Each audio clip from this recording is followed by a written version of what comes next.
Bienvenue dans cette mini-série de 3 épisodes où nous essayons de décortiquer le chemin parcouru par un trader et une tradeuse et d'en tirer les meilleurs enseignements possibles. Pour cette deuxième vidéo, je vous propose de voir différentes phases. Des phases numérotées, faciles, par qui tout le monde passe. Alors bien sûr, tout le monde ne passera pas le même temps sur chacune des phases, bien heureusement, mais n'empêche qu'on passe plus ou moins toutes et tous par ces phases-là.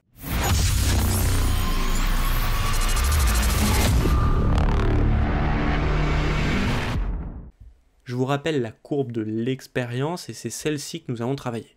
On peut finalement la décomposer par points, avec, comme je vous avais dit, un momentum où on essaye d'apprendre plein d'informations techniques parce qu'on espère trouver une sorte de clé du trading qui va fonctionner tout simplement.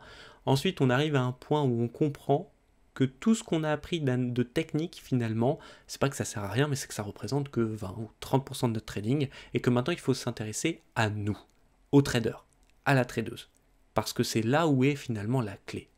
Donc on va passer un grand moment, un petit peu plus de solitude, où on va laisser tomber un petit peu nos connaissances, notre expérience, pour aller chercher et creuser en nous ce fameux mindset.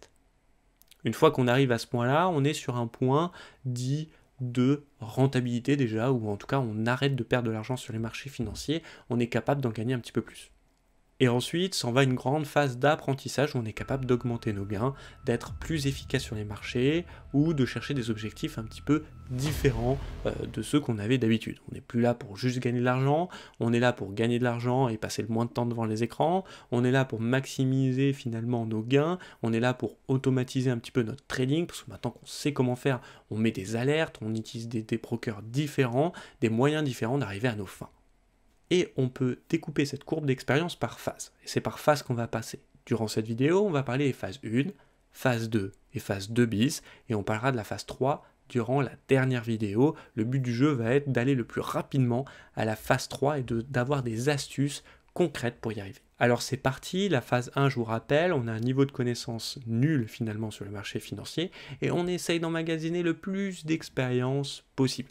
On essaye d'apprendre tout ce qui est possible sur le trading parce qu'on est sûr et certain qu'en combinant, je sais pas moi, un Kumo et des moyennes mobiles, on est capable de sortir une combinaison parfaite d'indicateurs qui sont capables de nous aider sur les marchés financiers. Cette phase, la phase 1, que j'ai appelée les débuts, se caractérise justement par ça.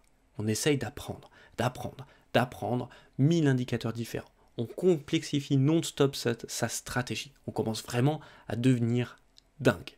C'est une phase qui est vraiment compliquée à saisir. Parce que finalement, c'est pas un problème d'apprendre par exemple ce que je sais que Ishimoku.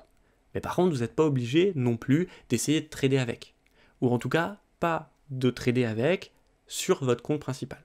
Personnellement, quand je teste un nouvel indicateur, je le teste, mais je le teste en mode de démonstration par exemple, où je le teste avec un lot tellement petit que c'est pas grave. Le but du jeu c'est juste de voir si ça marche bien dans mon cas.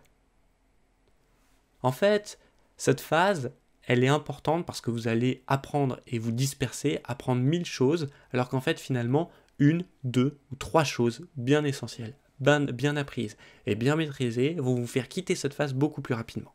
Et finalement, si j'ai une astuce à vous donner, c'est de choisir une méthode, une stratégie, un système de trading et de l'utiliser à vita aeternam. On va l'utiliser le plus longtemps possible parce que derrière l'analyse de l'indicateur ou de la méthode purement technique, genre moi si j'ai une bougie comme ça, j'achète, si j'ai une bougie comme ça, je vends, point barre, c'est facile, le trading. Derrière, il y a énormément de psychologie, énormément finalement de vous. Vous allez vous remettre en cause non-stop sur les marchés financiers et finalement le fait d'avoir qu'une stratégie et de savoir qu'elle va marcher par exemple dans 60% des cas va vous permettre d'avoir du recul sur tout ce que vous faites. Maintenant qu'on a vu la phase 1, on va voir la phase 2. Je vous rappelle, on était en train d'apprendre plein d'indicateurs, on espère finalement avoir appris les bons et puis on passe dans la phase 2. Dans la phase 2, il y a une sorte de phénomène de prise de confiance en soi. On se dit, le marché, il est cassé, j'ai réussi à l'avoir, maintenant, je peux faire de l'argent. Et c'est là, dans cette phase-là, qu'il faut faire vraiment très attention, parce qu'on a tendance à commettre des erreurs. On va ouvrir plus son capital, on va déplacer ses stops de protection, on va peut-être même pas mettre de stop de protection. On arrive dans un momentum qu'il faut caractériser le plus vite possible. Pour le caractériser, je vous ai mis que deux choses, l'overtrading et complexifier sa stratégie. On a même tendance à changer de stratégie parce qu'on se dit qu'on a perdu aujourd'hui, alors que d'habitude on gagne tous les mardis. Ce mardi-là, on a perdu de l'argent, ce n'est pas normal. C'est vraiment la phase la plus critique finalement de votre capital. Là, vous allez vraiment vous mettre en danger, et vous n'en êtes pas conscient. Et peut-être d'ailleurs que vous allez gagner sur les marchés financiers. Plusieurs moyens de voir ça. Un des moyens, c'est de voir sa courbe de gain. Sa courbe de gain, pendant votre phase d'apprentissage, vous devez la voir finalement sur le côté de votre écran tout le temps. Si cette courbe de gain commence à être en dents de scie, c'est-à-dire que des gains que vous allez gagner un jour, vous allez potentiellement les reperdre le lendemain. Et puis ainsi de suite, ok ? Ça, c'est un signal à écouter qui vous dit que vous êtes en train de dériver sur les marchés financiers. Même aujourd'hui, ma courbe de gain, je la regarde. Je la regarde attentivement parce que du coup, c'est un très bon indicateur pour moi, savoir si je suis en train de commettre des successions de petites erreurs qui ne sont pas graves pour mon capital, ou une grosse erreur, et que je dois un petit peu prendre du recul sur tout ce que je suis en train de faire. Et justement, voici quelques astuces. Le premier, c'est d'avoir un journal de trading, un plan de trading. À travers le journal de trading, finalement, on va avoir cette courbe de gain. On va voir si on est plutôt avec un ratio de 60% ou plutôt un ratio de 40%. Le but du jeu, c'est qu'il faut l'adapter à vous, à votre vie et à votre type de trading. Si vous avez toujours la même configuration, tant mieux. Mais n'oubliez pas de la noter. Pareil pour les plans de trading. Les plans de trading, c'est simple. Un plan de trading doit être simple. Il doit y avoir une zone d'intervention. Est-ce que j'ai un signal ou pas? Quel est le signal que je vais attendre? Et surtout, une zone d'invalidation pour dire c'est bon, j'arrête d'acheter ça parce qu'il a touché ma zone d'invalidation. Le journal de trading, pareil, doit être simple, mais il doit être précis. Par exemple, moi je vous invite à mettre vos émotions sur ce journal. Comment vous vous sentez au moment où vous ouvrez le trade? Est-ce que je me sens en joie? Ou est-ce que j'ai peur, par exemple? Le but du jeu, c'est de savoir à quelle émotion on est sensible.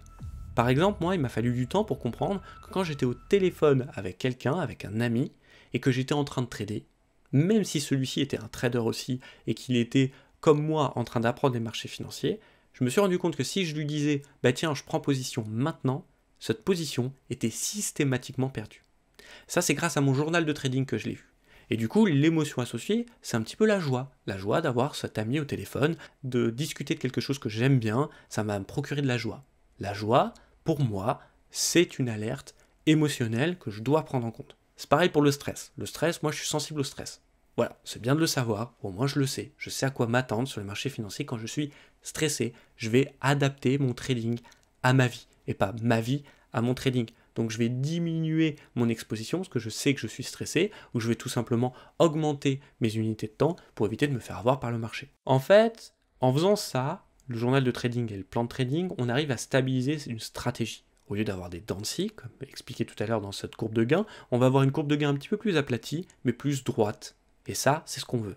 En revenant à l'essentiel, aux stratégies qui nous plaisent, à 1-2 indicateurs maximum, en faisant ça, on va arriver à protéger son capital. Et c'est ça qui est pas mal. Alors attention, je vais vous donner quelques astuces pour essayer d'aller plus loin. Ça peut être l'utilisation de rituels, par exemple, de checklists, ou carrément de routines de trading, ou carrément d'objectifs en cohérence avec sa vie. Je vous rappelle qu'on adapte son trading à sa vie, et on n'adapte pas sa vie à son trading. Maintenant, on va parler de la phase 2 bis. C'est la phase un petit peu longue que je vous avais parlé, où non seulement on décroche un petit peu, on va voir ce décrochage, et puis après il y a une longue période d'apprentissage. J'ai appelé cette phase la phase de là ou les pertes.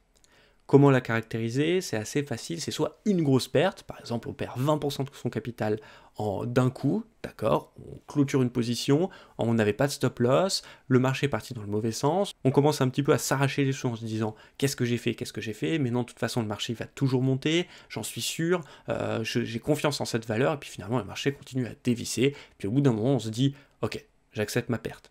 C'est très difficile à faire. Ça peut être aussi une multitude de petites pertes. On n'arrive jamais à remonter. On fait moins 1% un jour. Puis le lendemain, on se réveille. On se dit, je vais me refaire. Puis finalement, on perd un moins 1%. Puis finalement, on se dit qu'on va se refaire. Puis finalement, on perd 1%. D'accord? Finalement, on est dans une spirale psychologique négative. Dans cette phase, ce qui est important, c'est d'arrêter cette spirale. D'arrêter de se dire qu'on est capable de se refaire sur les marchés financiers. D'accepter ses pertes, finalement. C'est ça qui va être réellement important à faire. Je vous assure que ce n'est pas du tout facile à faire, et qu'arrêter de trader ne serait-ce que un jour ou 2 semaines par exemple sur les marchés, voire même un mois si nécessaire, c'est pas évident. Pour faire ça, je vais vous donner un petit trick, une petite astuce. Je me pose tous les jours la question, suis-je dans une bonne condition mentale et ou physique pour trader? Option, est-ce que je suis sensible à l'euphorie ou au stress? Je vous rappelle que c'est mes deux émotions qui sont un petit peu mes épées de Damoclès. Une des astuces, c'est ce que je vous ai dit, c'est faire un stop dans notre trading. Le truc, c'est que c'est pas facile. Alors du coup, pour prendre du recul, ce que je vous invite, c'est revoir les phases 1 et 2. 1, on va revoir nos indicateurs. On va les retravailler. On va faire quelque chose qui nous plaît. Vu que le trading est un petit peu une drogue, on va essayer de se sevrer. On va revoir nos phases 1 et 2. C'est pour ça aussi que je vous ai dit, c'est très important d'avoir un journal de trading et finalement un plan de trading. Vous allez prendre vos plans de trading et vous allez décortiquer tout ça pour voir justement où est-ce que vous avez fait des erreurs et prendre un petit peu du recul de vous-même en mode auto-évaluation. Alors j'espère que cette vidéo vous aura aidé à identifier les phases dans lesquelles vous allez passer quand vous allez apprendre dans le trading. Et maintenant on va se laisser un petit peu de temps pour digérer tout ça et on reviendra dans une troisième vidéo où justement le but du jeu ça va être d'apprendre quelques clés pour apprendre le plus rapidement possible sur les marchés financiers.